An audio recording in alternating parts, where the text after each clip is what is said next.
नमस्कार, स्वागत है आपका भीम न्यूज कोटा राजस्थान में। आज राष्ट्र एक महान विभूति का जन्मदिन मनाने जा रहा है। श्री भुवनेश चतुर्वेदी का 96वां जन्मदिन आज कोटा में बड़ी धूमधाम से मनाया गया। भुवनेश बाल विद्यालय और भुवनेश बाल माध्यमिक विद्यालय के संस्थापक थे भुवनेश चतुर्वेदी जी। आज इनका जन्मोत्सव समारोह विद्यालय परिसर में छात्रों, अभिभावकों, शिक्षकों, प्रिंसिपल्स, डायरेक्टर्स की उपस्थिति में मनाया गया। इस अवसर पर बड़ी संख्या में शहर के गणमान्य व्यक्ति मौजूद थे। सर्वधर्म सभा का आयोजन किया गया। बच्चों ने सर्वधर्म समाज के अनुसार प्रस्तुतियाँ दी। आप देख रहे हैं भीम न्यूज कोटा राजस्थान की रिपोर्ट। साथियों, बताते चलें कि श्री भुवनेश चतुर्वेदी एक महान राजनेता, गांधीवादी, समाज सुधारक, डिप्लोमेट थे और पूरे भारत के अलावा विश्व में भी उनकी अपनी एक पहचान थी। इस अवसर पर उनको याद करते हुए लोगों ने उन्हें भावभीनी श्रद्धांजलि अर्पित की। विद्यालय परिसर में एक चित्र दीर्घा मनाई गई जिसमें उनके व्यक्तित्व को दर्शाया गया कि किस प्रकार उनका विदेशों के राजनायकों के अलावा देश के सभी पार्टियों के राजनेताओं से व्यक्तिगत संबंध थे।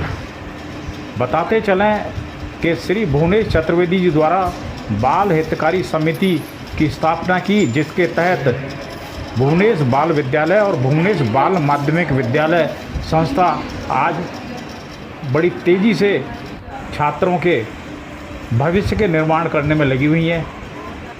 इस छायाचित्र गैलरी को देखते हुए आपको जानकारी मिलेगी कि किस प्रकार श्री भुवनेश जी के लोगों से संबंध थे। बताते चलें कि श्री भुवनेश जी का जन्म 2 मई 1928 को उत्तर प्रदेश के मैनपुरी में हुआ था और स्वर्गवास उनका 2 मार्च 2014 को कोटा शहर में हुआ। आइए उनके परिवारजनों से बात करते हैं, क्या कहना है उनका।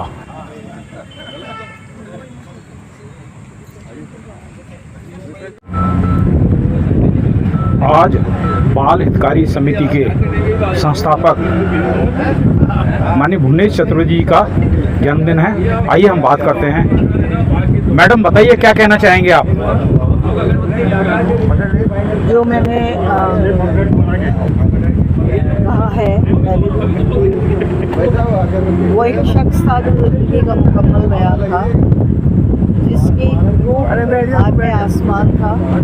ऐसे एक व्यक्ति जो कि एक रोल मॉडल हो सकते हैं आज की राजनीति पर फॉलोअर्स उस तरह के मिले राजनीति में, उस तरह का व्यक्तित्व कोई और हो, ये बहुत मुश्किल है पाना।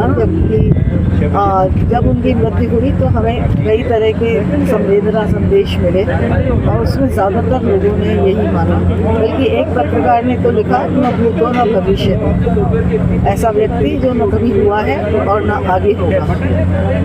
इस तरह का एक व्यक्ति जिन्होंने इस संस्था को जन्म दिया। और अजय चतुर्वेदी जी हैं हमारे साथ। आइए हम बात करते हैं माननीय भुवनेश जी के बारे में। थोड़ा तफसील से बताइए सर आप।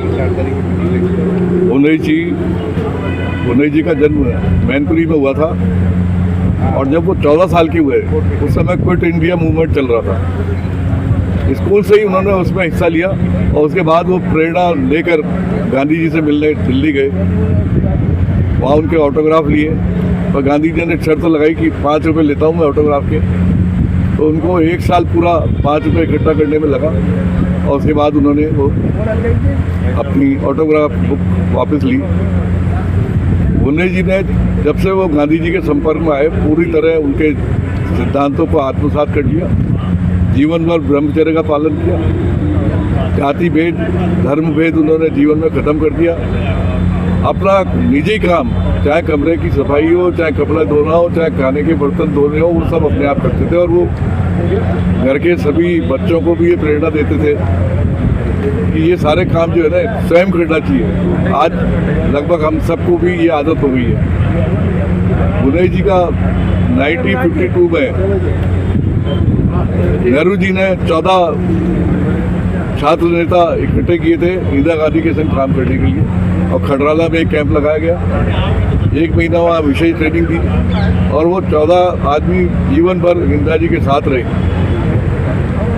उसके बाद जब वो 71 में नेशनलाइज किया गया बैंकों को, तो इंदिरा जी ने सबसे पहला डायरेक्टर उनको बनाया बैंक ऑफ बड़ौदा का।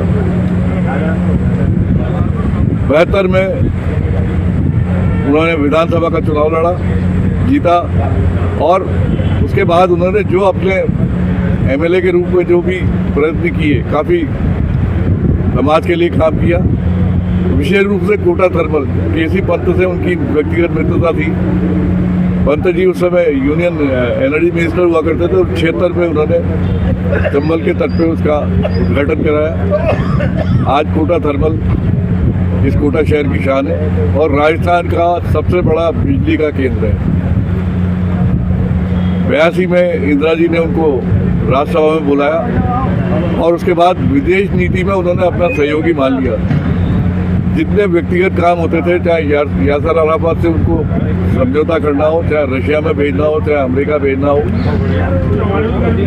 उनको व्यक्तिगत रूप से, गुप्त रूप से वो जाया करते थे, सूचना इकट्ठी करके इंदिरा जी तक पहुंचाते थे और उसके बाद वो बड़े समझौते का रूप लेते।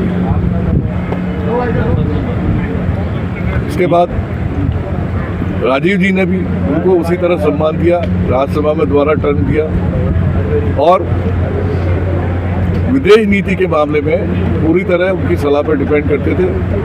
जब भी उनको कोई समस्या लगती थी वो उनको बुला लिया करते थे।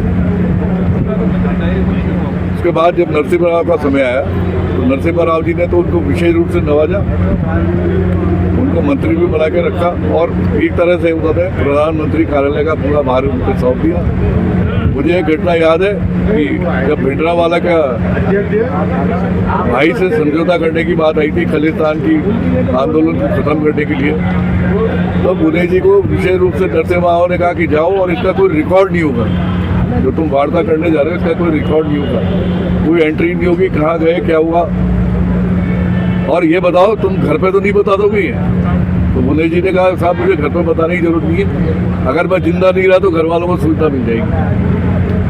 राव साहब ने कहा बुने डोंट स्पीक लाइक दिस। तो इस तरह से उनके व्यक्तिगत बिल्कुल सलाहकार थे। चतुर्वेदी जी, स्कूल के बारे में बताइए, स्कूल की जो स्थापना थी उन्होंने क्या सोच के की थी?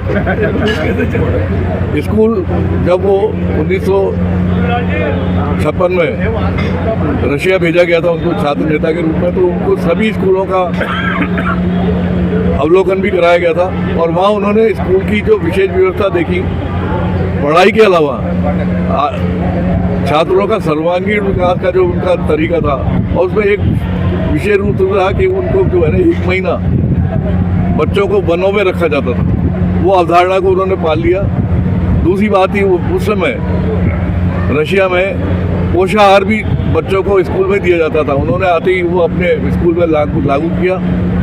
तो आज जो पोषाहार कार्यक्रम चल रहा है वो 1957 में ही बुने जी ने अपने स्कूलों में शुरू कर दिया। 8 छात्रों से शुरू किया गया और एक ठेला जिस पे वो 8 बच्चे बैठ के आया करते थे, उससे शुरू हुआ स्कूल।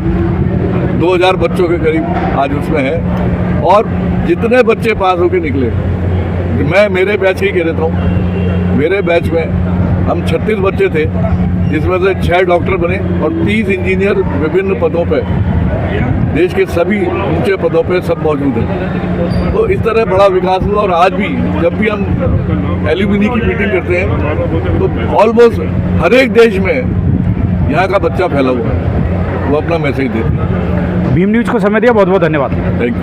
यदि आपको हमारे द्वारा दी गई जानकारी अच्छी लगे तो प्लीज़ हमारे चैनल को YouTube पर जाकर सब्सक्राइब कीजिए। भीम न्यूज़ कोटा बने रहिए हमारे साथ नई नई जानकारी के लिए। आपका बहुत बहुत धन्यवाद।